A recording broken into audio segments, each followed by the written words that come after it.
Lições bíblicas. Batalha espiritual. O povo de Deus e a guerra contra as potestades do mal. Lição 13. Orando sem cessar. Texto áureo. Orai sem cessar. 1 Tessalonicenses 5, versículo 17. Verdade prática. O Novo Testamento nos ensina que a oração deve ser uma prática contínua dos cristãos, desde a primeira até a segunda vinda de Cristo. Leitura diária. Segunda. Era prática no período do Antigo Testamento orar 3 vezes ao dia. Salmos 55, versículo 17. Terça. O Novo Testamento nos ensina a orar continuamente. Efésios 6, versículo 18. Quarta. Jesus vivia em constante oração, um exemplo a ser imitado. Lucas 5, versículo 16. Quinta. A parábola do juiz iníquo é um exemplo para nunca desistirmos da oração. Lucas 18, versículo 1. Sexta. Jesus espera nos encontrar em oração na sua vinda. Lucas 21, versículo 36. Sábado. A oração dos crentes é como o incenso aromático que sobe às narinas de Deus. Apocalipse 5, versículo 8. Leitura bíblica em classe. Mateus 6, versículos 5 a 13. E quando orares, não sejais como os hipócritas, pois se comprazem em orar em pé nas sinagogas e às esquinas das ruas, para serem vistos pelos homens. Em verdade vos digo que já receberam o seu galardão. Mas tu, quando orares, entra no teu aposento e, fechando a tua porta, ora a teu pai, que vê o que está oculto. E teu pai, que vê o que está oculto, te recompensará. E orando, não useis de vãs repetições, como os gentios, que pensam que por muito falarem serão ouvidos. Não vos assemelheis, pois, a eles, porque vosso Pai sabe o que vos é necessário antes de vós lhe pedirdes. Portanto, vós orareis assim: Pai nosso, que estás no céu, santificado seja o teu nome. Venha o teu reino, seja feita a tua vontade, tanto na terra como no céu. O pão nosso de cada dia, dá-nos hoje. Perdoa-nos as nossas dívidas, assim como nós perdoamos aos nossos devedores. E não nos induzas à tentação, mas livra-nos do mal, porque teu é o reino e o poder e a glória para sempre. Amém. Introdução. A oração do Pai Nosso, conhecida também como a oração dominical, do latim Dominus, Senhor, portanto, oração do Senhor, é um dos textos mais conhecidos da Bíblia. Pessoas de todas as idades e dos diversos ramos do cristianismo conhecem pelo menos as primeiras palavras dessa oração. Muitos livros, poesias e hinos sobre o tema já foram produzidos ao longo da história. Lutero escreveu um comentário sobre o Pai Nosso, juntamente com os 10 Mandamentos e o Credo do Apóstolo, no seu Catecismo Menor em 1529. Isso por si só mostra a importância dessa oração no cristianismo. Ponto central. Necessitamos orar sem cessar. Tópico 1. A oração. A oração é a alma do cristianismo e expressa a nossa total dependência de Deus. Ela é tão antiga quanto a humanidade, e o próprio Jesus se dedicava à oração particular e secreta. Sendo ele Deus, vivia em oração contínua. Que exemplo! O que não diremos nós com respeito à oração? 1. Definição. A declaração de fé das Assembleias de Deus define oração como o ato consciente pelo qual a pessoa dirige-se a Deus para comunicar-se com Ele e buscar sua ajuda por meio de palavra ou pensamento. A oração é central para a vida cristã.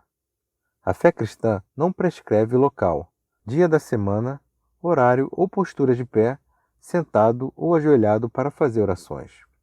O ensino cristão é: orai sem cessar. Não há problema para quem deseja orar em pé, prostrado em terra, de joelhos. A postura física não importa. O importante é a posição espiritual diante de Deus. É orar com sinceridade e estar em comunhão com o Senhor Jesus. 2. Exemplos bíblicos. A Bíblia mostra a oração desde que Sete, filho de Adão e Eva, nasceu. Então se começou a invocar o nome do Senhor. Essa prática continuou na vida dos patriarcas do Gênesis, Abraão, Isaque e Jacó.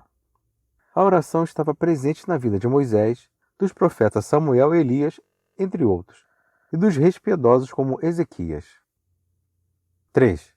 Jesus e a prática da oração. Os evangelhos relatam que Jesus orava em secreto continuamente e chegam a registrar algumas orações, como aquela feita no jardim de Getsemane, e também aquela em favor dos discípulos em João 17. Todos os evangelhos mostram a oração individual do Senhor. Mesmo sendo Deus, Jesus estava também na condição humana, e como tal, buscava a dependência do Pai.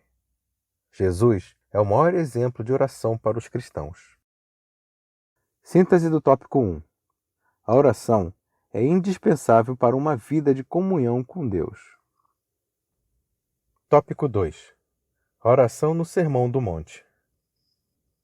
O Senhor Jesus falou sobre o assunto no Sermão do Monte, para corrigir as distorções existentes na época sobre a oração.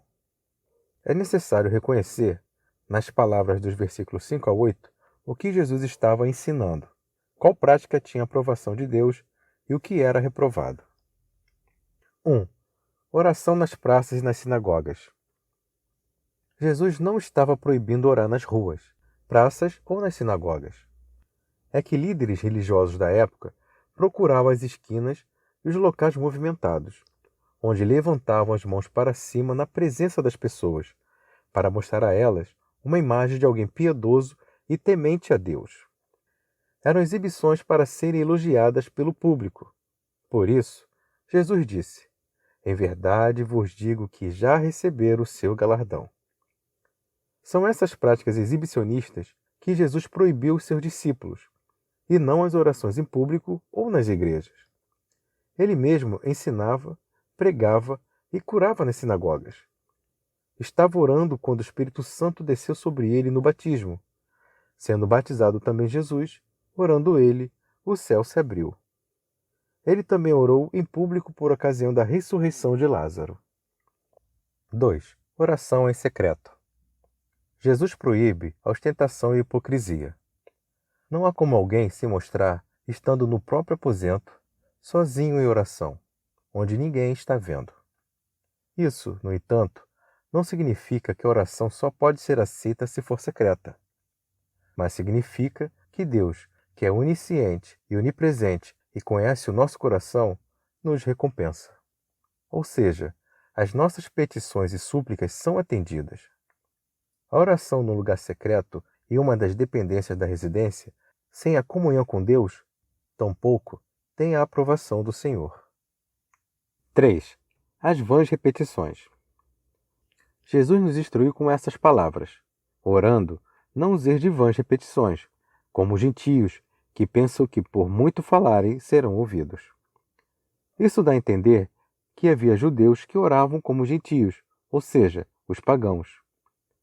Há religiosos que levam horas orando e repetindo palavras sagradas, pois acreditam que isso aumenta o seu crédito no céu. O termo grego usado para vãs repetições é batalogel, repetir palavras sem sentido. A eficácia da oração não está na sua extensão, nem nas repetições das palavras, pois oração é também comunhão com Deus. 4. Entendendo o ensino de Jesus. O Mestre não está condenando a oração longa ou repetitiva, mas as vãs repetições. O próprio Jesus, no Getsemane, repetiu as mesmas palavras 3 vezes na oração. Jesus passou a noite orando no monte para escolher os 12 apóstolos. Com certeza, essa oração não foi curta. Além disso, ele nos ensina a orar sem nunca desanimar. A oração do Pai Nosso é usada na adoração coletiva desde muito cedo na história e continua ainda hoje em muitas igrejas nos diversos ramos do cristianismo. Síntese do tópico 2. Jesus não somente orou, mas falou a respeito da oração no Sermão do Monte. Tópico 3. O Pai Nosso. Jesus repetiu seus ensinos em ocasiões e locais diferentes. Esses discursos são registrados, às vezes, por mais de um evangelista, e assim surgem algumas modificações. Um exemplo disso é a oração do Pai Nosso, em Mateus e em Lucas. São duas situações e locais diferentes. Sua importância está no fato de ser uma oração modelo. Podemos dividi-la em 3 partes: sobre o Deus que adoramos, sobre as nossas necessidades e sobre os nossos perigos. 1. O nosso Deus. O Pai Nosso é uma oração modelo. Isso pode ser visto na linguagem usada por Jesus. Vós orareis assim, e não o que devemos orar. Ele continua: Pai nosso que estás nos céus, santificado seja o teu nome. Essa forma de se dirigir a Deus é peculiar ao Novo Testamento, pois os justos do Antigo Testamento nunca a usaram. Deus, o Criador, é o nosso Pai. A liberdade que temos de nos aproximar dele e chamá-lo de Pai, ou, de maneira mais íntima, de Abba, Pai, expressão aramaica que significa papai, é um dos grandes privilégios dos cristãos. Essa bênção foi mediada por Jesus. Santificar um nome não significa tornar seu nome santo, pois ele já é santo em sua essência e natureza, mas é o nosso dever reconhecê-lo como tal. 2. As nossas necessidades. O termo pão em o pão nosso de cada dia dá-nos hoje inclui tudo aquilo que o nosso corpo necessita. Mas só hoje e o futuro? Jesus nos ensina a sermos moderados em nossos desejos e pedidos. Isso remete também à confiança na provisão de Deus para a nossa vida. O perdão é outro ponto importante. Perdoa-nos as nossas dívidas, assim como nós perdoamos aos nossos devedores. Já não fomos perdoados e já não somos filhos de Deus?